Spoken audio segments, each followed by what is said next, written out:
I'm going to begin this video by reading from John's Gospel, chapter 11, and verses 7 to 27, so it's quite a long reading. Jesus said to his disciples, "Let us go to Judea again." The disciples said to him, "Rabbi, the Jews were just now trying to stone you, and are you going there again?" Jesus answered, "Are there not 12 hours of daylight? Those who walk during the day do not stumble, because they see the light of this world. But those who walk at night stumble, because the light is not in them." After saying this, he told them, "Our friend Lazarus has fallen asleep, but I am going there to awaken him." The disciples said to him, "Lord, if he has fallen asleep, he will be all right." Jesus, however, had been speaking about his death, but they thought that he was referring merely to sleep. Then Jesus told them plainly, "Lazarus is dead. For your sake I am glad that I was not there, so that you may believe, but let us go to him." Thomas, who was called the twin, said to his fellow disciples, "Let us also go, that we may die with him."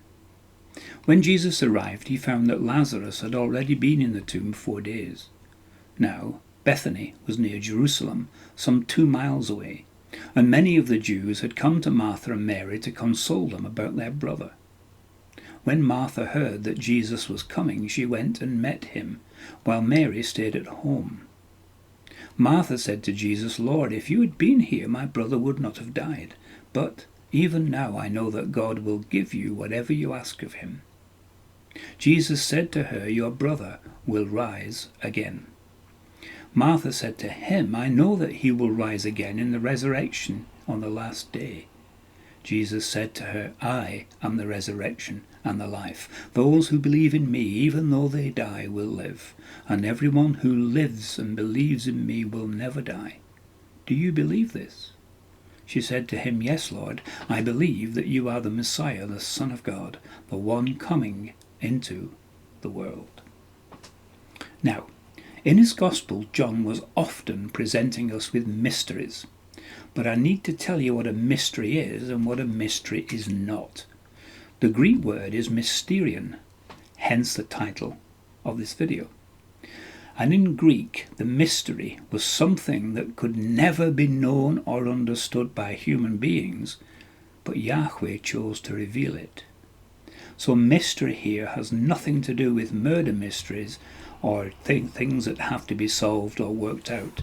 Rather, it's something that Yahweh is revealing that we would never otherwise have known. And this story about Lazarus in the scriptures is actually a story of mystery after mystery that require reflection and revelation in order for us to grasp the significance of what happened there in and around Bethany. Bethany was where 2 sisters, Mary and Martha, lived in the community, and they were at the center of this story of Jesus raising their brother Lazarus from the dead. It is very likely that the 3 of them were like an extended family to Jesus, since he called them friend, and that is why Jesus returned to Bethany where they lived, and it was where he had been based during his ministry. Because we live 2,000 years after Christ, it is very easy for us to miss the mystery and the wonder of the things that Jesus said and did. We can also fail to realize just how puzzled some of his hearers must have been at some of Jesus' sayings. This is especially true of the "I am" saying that we are looking at. Why? Because Jesus said, "I am," that's Yahweh, "I am the resurrection and the life," but he said that before he was crucified and resurrected. Wouldn't it have made far more sense to us if the crucified and resurrected Christ had said that? But when Jesus spoke about being the resurrection and the life, he was not speaking about his own death and resurrection. Now, the sisters sent a message to Jesus. This is John 11:3. "Lord, he whom you love is ill." Martha and Mary had sent that cryptic message to Jesus. But how did the sisters know where the messenger could find Jesus? That's a mystery. It is interesting that the woman actually knew how to contact Jesus, since we are not told how they knew where he was or how they could get a message to him. And when Jesus had received the message about the illness of Lazarus, the message actually only mentioned he whom you love. It didn't name Lazarus, but of course Jesus knew who the message was referring to. Furthermore, the sister's message did not actually ask Jesus to come home, perhaps because of the open hostility of Jerusalem's leadership towards Jesus. And Jesus certainly delayed responding to the message, but it is important to note that his delay was not the cause of Lazarus' death.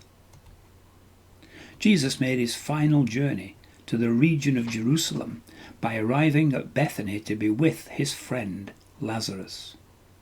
In his Gospel, John loved using contrasts, and here he's using another contrast, which is the contrast of life and death, because as Lazarus was about to be resurrected by Jesus, Jesus was himself about to die. This raising from the dead tells us something about Lazarus, but it tells us far and away more about Jesus. Jesus approached the small Judean community called Bethany, where Martha, Mary and Lazarus lived, and it was over a hill and about 2 miles east of Jerusalem. Martha, as the older of the two sisters, was the family host, who therefore went out to meet Jesus. As the family host, Martha had the responsibility for welcoming guests, and that included the preparation of food and making her home ready to receive the guest. In this case, the guest was Jesus. And when Jesus finally arrived at the outskirts of Bethany, Lazarus had been dead for 4 days. Now, why was 4 days so significant that John recorded it? Well, there was a well-known Jewish belief that the soul of a dead person only finally departed the vicinity of the body after 3 days, because that was when the body began decomposing and made the soul's return to the body impossible. So Jesus was showing the world that Lazarus really was dead, and that there could be no theories about him only having swooned or merely being unconscious. Now, in those days, family death was a very public affair. And in that culture, many people would have come from the surrounding area to Bethany in order to join the formal mourning and also to try to comfort the sisters, because after 4 days dead, there was absolutely no hope for Lazarus. The formal mourning period lasted for 7 days, and it commenced immediately on the day of burial, which normally happened on the same day as death. It was a scene of great communal mourning, attended by friends of the family from far and near. Mournful music would have been played by the professional mourners who attended such events. There would also have been a large number of onlookers, hangers-on, and those who just wanted to know what was going on. Therefore, it was inevitable that Jesus' presence at this funeral would have been immediately known by his enemies, who were only a couple of miles away in Jerusalem. And when Jesus arrived on the outskirts of Bethany, Lazarus was dead, buried, and the tomb had been sealed for 4 days. Lazarus' body had been buried in a rock-cut tomb on a horizontally cut burial shelf of stone, where the body would be left for a year to decompose, with a rolling stone fitted to cover the tomb entrance. And when Jesus said to Martha, "I am the resurrection and the life," it was totally understandable that the deeply mourning Martha would not have understood what he said, and nor would she have been even surprised at what he said. But note something very carefully. Jesus did not say, "I can raise the dead and give them life." He said, "I am the resurrection and the life." It was the person of Jesus himself who was the resurrection and the life, and he said that before his own death and resurrection.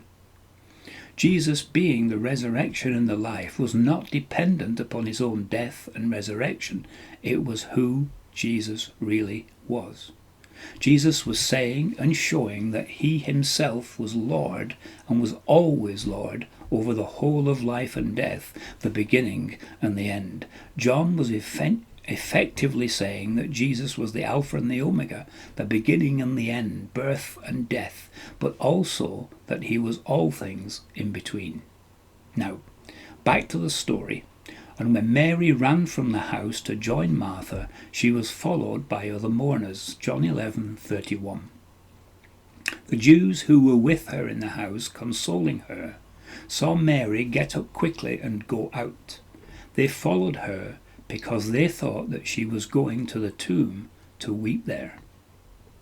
Part of the responsibility of the neighbours and friends after a bereavement in the community was always to have somebody with the person or persons who had been bereaved. And the bereaved person or persons would have somebody to stay with them 24/7 for the week of mourning. That was why Mary was followed out of the house, and it once again reinforced the very public context of this scene.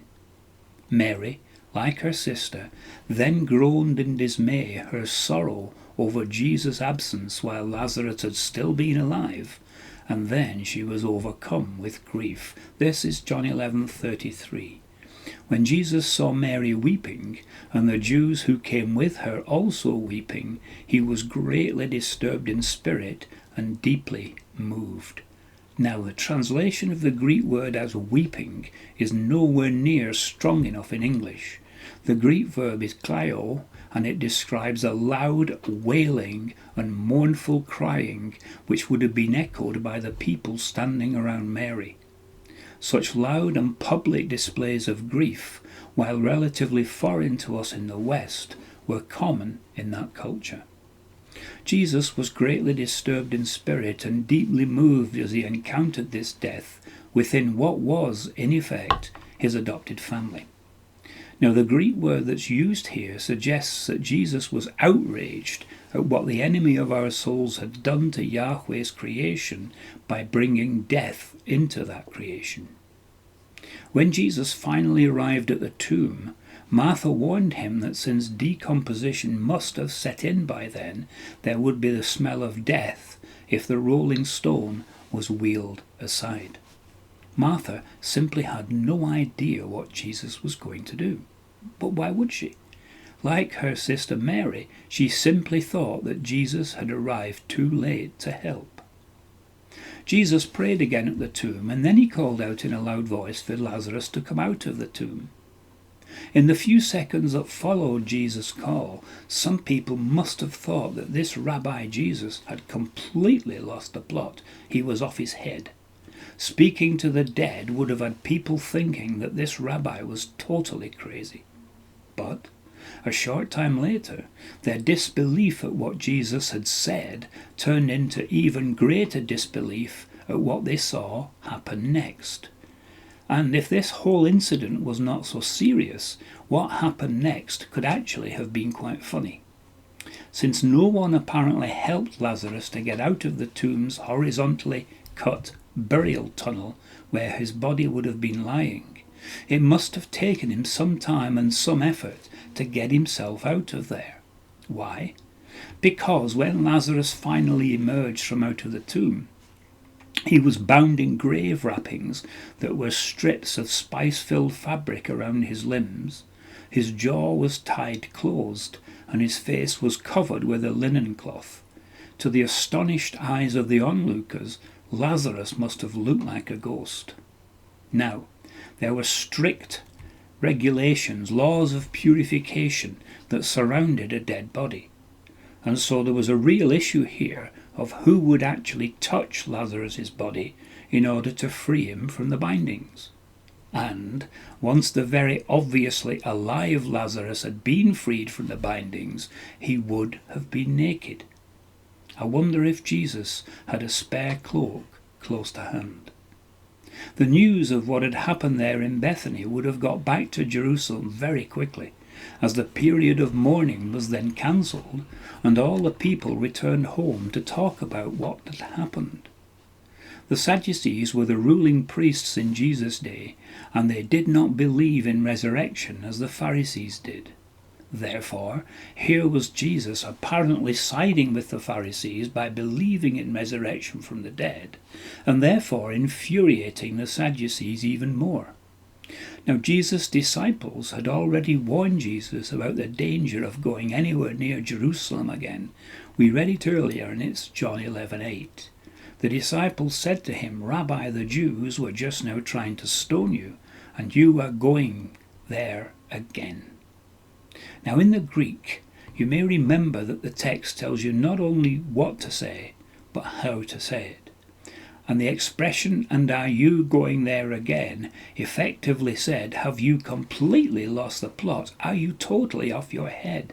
Because even his own disciples thought Jesus had lost the plot at this point. And there is a great irony here, as Jesus proved himself to be the Lord of resurrection life, even as his enemies pronounced a death sentence on him because of what had happened at Bethany. Now, the raising of the raising of Lazarus from the dead was always going to have huge repercussions in the community of Bethany. When Mary brought pure nard perfume over Jesus' feet and wiped them with her hair, much to Iscariot's distaste, Lazarus was there reclining at the table with Jesus at the dinner. Let me read you the first 8 verses of John chapter 12. 6 days before the Passover, Jesus came to Bethany, the home of Lazarus, whom he had raised from the dead. There they gave a dinner for him. Martha served, and Lazarus was one of those at table with him. Mary took a pound of costly perfume made of pure nard, anointed Jesus' feet, and wiped them with her hair. The house was filled with the fragrance of the perfume. But Judas Iscariot, one of the disciples, the one who was about to betray him, said, "Why was this perfume not sold for 300 denarii, and the money given to the poor?" Now he said this not because he cared about the poor, but because he was a thief. He kept the common purse and used to steal what was put into it. Jesus said, "Leave her alone. She bought it so that she might keep it for the day of my burial. You always have the poor with you, but you do not always have me." Now, the chief priests, the Sadducees, planned to put Lazarus to death as well as Jesus, because so many people were believing in Jesus when they saw with their own eyes that Lazarus was indeed alive. John 12, verse 9, when the great crowd of the Jews learned that he was there, they came not only because of Jesus, but also to see Lazarus, whom he had raised from the dead. So the chief priests planned to put Lazarus to death as well, since it was on account of him that many of the Jews were deserting and were believing in Jesus. Now the crowds that had witnessed Jesus raising Lazarus from the dead continued to testify about Jesus, and the religious leaders were infuriated. John 12:16. His disciples, that's Jesus' disciples, did not understand these things at first. But when Jesus was glorified, then they remembered that these things had been written of him and had been done to him. So the crowd that had been with him when he called Lazarus out of the tomb and raised him from the dead continued to testify. It was also because they heard that he had performed this sign that the crowd went to meet him. The Pharisees then said to one another, "You see, you can do nothing. Look, the whole world has gone after him." So the raising of Lazarus from the dead achieved precisely the effect that both Yahweh and Jesus himself wanted it to achieve. The crowds continued to glorify Yahweh and to follow Jesus because of him raising Lazarus from the dead. Therefore, the Pharisees dared not touch Jesus. Yet, Lazarus himself is never mentioned again after John 12. In telling the account of Lazarus, John placed it in his Gospel immediately after his account of Jesus as the Good Shepherd, when Jesus said this, "The thief comes only to steal and kill and destroy. I came that they may have life and have it abundantly." And John's juxtaposition of that saying immediately before the raising of Lazarus is very significant for at least 3 reasons. First, Jesus was not referring to physical mortal life here, but to the quality of an eternal life that has a beginning but never ends. John was also showing that following Jesus was about a resurrection to a new kind of life that could begin even while we were still living in these mortal bodies. And third, John was showing that the enemy came to steal, to kill, and to destroy, but that Jesus came to give life. In Christ, we ourselves are experiencing the resurrection life even before we have died. If we want the resurrection of life of Jesus to be growing in us day by day, then the death to self must also be growing in us day by day. Since Jesus is and always was the resurrection and the life, let us welcome him afresh to make our lives new every day, and let us not just try to keep him as our after-death insurance. Since we are children of the living God Yahweh, we should live as the children of the living God Yahweh. And as Paul wrote in 2 Corinthians 4, therefore, since it is by God's mercy that we are engaged in this ministry, we do not lose heart.